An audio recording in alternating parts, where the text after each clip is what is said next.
नवविवाहित जोड़ा पहली बार हनीमून के लिए निकला, लेकिन रास्ता भटक जाने की वजह से वे समुद्र में 1 महीने तक भटकते रहे। जब वे लगभग हताश हो चुके थे, तभी पति को दूर क्षितिज पर एक समुद्री द्वीप दिखाई दिया। दोनों बेहद खुश हुए और जल्दी से अपनी छोटी नाव को उस द्वीप की ओर ले गए ताकि उसकी खोज कर सके। लेकिन जब वे वहां पहुंचे तो उन्हें पता चला कि विशाल द्वीप पूरी तरह सुनसान था।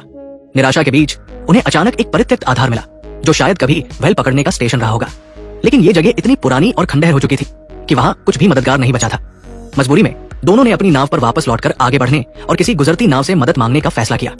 लेकिन तभी मौसम ने पलटी मारी। पत्नी ने डरते हुए देखा कि उनकी नाव के ऊपर आसमान में काले बादल छा गए और बिजली चमकने लगी। जाहिर था एक भयंकर तूफान आने वाला था। सोचने का वक्त न मिलते हुए दोनों ने जल्दी से नाव को पानी में खींचा ताकि बड़ी नाव पर जाकर तूफान से बच सके। लेकिन तूफान से पहले की तेज हवाओं ने उनकी छोटी नाव को आगे बढ़ने ही नहीं दिया। कई बार कोशिश करने के बाद हार मानकर उन्होंने उस परित्यक्त व्हेल स्टेशन में रात गुजारने का फैसला किया ताकि बारिश थमने का इंतजार कर सके। सौभाग्य से पति के पास एक लाइटर था, जिससे वे ठंडी रात में आग जलाकर गर्मी ले सके। अगले दिन सुबह बारिश रुकते ही दोनों ने जल्दी से वहां से निकलने की तैयारी की। लेकिन तभी उन्हें डरावना एहसास हुआ। समुद्र में खड़ी उनकी नौका गायब हो चुकी थी। दोनों हैरान रह गए। उन्होंने भारी लंगर डाला था, फिर भी नौका कैसे गायब हो सकती थी। बिना वक्त गवाए वे छोटी नाव लेकर नौका की खोज में निकले। लेकिन तभी पति ने इंजन बंद कर दिया, क्योंकि उसे एहसास हुआ कि उनकी छोटी नाव से वो कभी नहीं मिल सकती। इसके बजाय उसने ईंधन बचाने का फैसला किया और चप्पू चलाकर द्वीप के दूसरी तरफ जाने लगा। वहां उन्हें ढेर सारे पेंगुइन दिखे। चूंकि पेंगुइन दक्षिणी गोलार्ध में रहते हैं, इससे उन्हें अंदाजा हुआ कि ये द्वीप अंटार्कटिका से ज्यादा दूर नहीं है। पति पहाड़ की चोटी पर चढ़ गया ताकि ऊंचाई से नौका को ढूंढ सके। लेकिन वहां दूर दूर तक सिर्फ समुद्र और ये द्वीप ही दिखाई दिया और कुछ नहीं। मजबूरी में वे व्हेल स्टेशन पर लौट आए और इसे अस्थायी ठिकाना बनाकर किसी गुजरती नाव से मदद की उम्मीद करने लगे। हैरानी की बात यह थी कि द्वीप पर कुछ शंख सीपियां खाने के लिए थी और पीने के लिए पर्याप्त ताजा पानी भी मिल गया। दोनों को फिलहाल भोजन की चिंता नहीं थी। फिर उन्होंने कैंप की लकड़ियों को तोड़कर पहाड़ की चोटी पर एक SOS संकेत बनाया ताकि ऊपर से गुजरने वाला कोई विमान उन्हें देख सके। अब सबके फोन की बैटरी कितनी है, कमेंट में बताएं। एक ही बैटरी प्रतिशत वाले दोस्त बन सकते हैं। 10 दिन ऐसे ही बीत गए। सिर्फ शंख सीपियां खाने की वजह से दोनों के शरीर में कमजोरी आने लगी। उन्हें अब वसा की जरूरत थी। जिंदा रहने के लिए उन्होंने द्वीप के पेंगुइनों को निशाना बनाया। पति ने एक लोहे की छड़ को तेज करके हथियार बनाया और मोटे पेंगुइनों पर हमला कर दिया। पत्नी ने आंखें बंद कर ली। इतने प्यारे पेंगुइनों को मारना उसे गवारा नहीं था। लेकिन रात को खाने के वक्त वो पति से भी ज्यादा स्वाद लेकर खा रही थी, क्योंकि वे इस सुनसान द्वीप पर 1 महीने से फंसे थे। पेट भरने के बाद अचानक पत्नी बाहर चिल्लाई। उसने समुद्र पर एक क्रूज जहाज देखा था। ये 1 महीने में उनकी रिहाई का सबसे करीबी मौका था। पति ने जल्दी से छोटी नाव पानी में डाली और जहाज की ओर बढ़ा। लेकिन आधे रास्ते में उसे एहसास हुआ कि नाव में पत्नी गायब थी। वो द्वीप से काफी दूर आ चुका था और निराशा में टूट गया। अगले दिन सुबह पत्नी समुद्र किनारे पति को ढूंढती रही। उसे लगा कि पति बच गया और उसे छोड़कर चला गया। उसे यकीन नहीं हो रहा था कि पति उसे बचाने वापस क्यों नहीं आया। उसका चेहरा रंगीन हो गया, होंठ कांपने लगे और आंखें खाली और निराश हो गई, जैसे सारी रोशनी उनसे छिन गई हो। 5 दिन बीत गए। जब वो ये सोच रही थी कि जिंदा रहना चाहिए या नहीं, तभी उसे बाहर कुछ आवाज सुनाई दी। बाहर निकलकर देखा तो उसका पति घायल हालत में लौट आया था।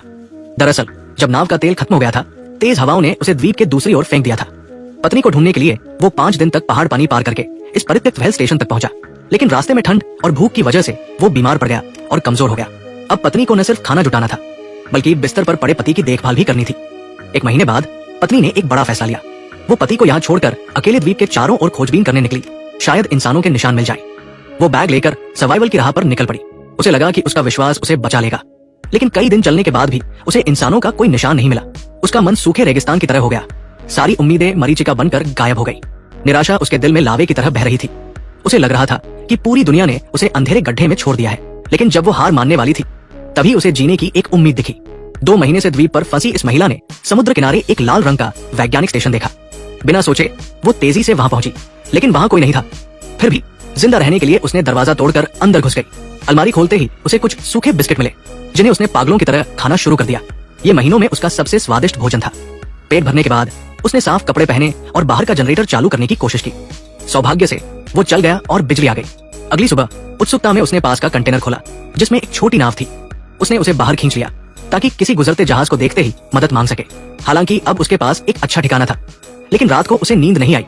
बाहर छोटी नाव को देखकर उसका मन शांत नहीं हो रहा था। अगली सुबह उसने सामान समेटा और नाव लेकर दूर निकल गई, क्योंकि उसका पति अभी भी परित्यक्त व्हेल स्टेशन पर उसका इंतजार कर रहा था। जब वो गई थी, पति बीमार और बिस्तर पर था और अब उसे नहीं पता था कि वो जिंदा भी है या नहीं। कोशिश के तौर पर वो टॉर्च लेकर कैंप में पहुंची, लेकिन पति कहीं नहीं दिखा। अगर मर गया होता तो शव तो मिलता। जब वो हार मानकर जाने लगी, तभी उसे पता चला कि पति ने खुद को जमीन में दबा लिया था। वो टूट गई। अगर वो पहले पति को अकेला न छोड़ती तो आज ये हाल न होता। खुद को कोसते हुए उसने देखा कि पति में अभी भी सांस बाकी थी। बिना वक्त गवाए उसने पति को नाव पर लादा और वैज्ञानिक स्टेशन ले गई। वहां उसकी देखभाल में पति धीरे धीरे ठीक होने लगा। 1 महीने से भी कम वक्त में वो खड़ा होकर चलने लगा। ये देखकर वो खुशी से झूम उठी। पति के साथ से उसकी अकेलापन दूर हो गया। समय बीतने के साथ पति पूरी तरह ठीक हो गया।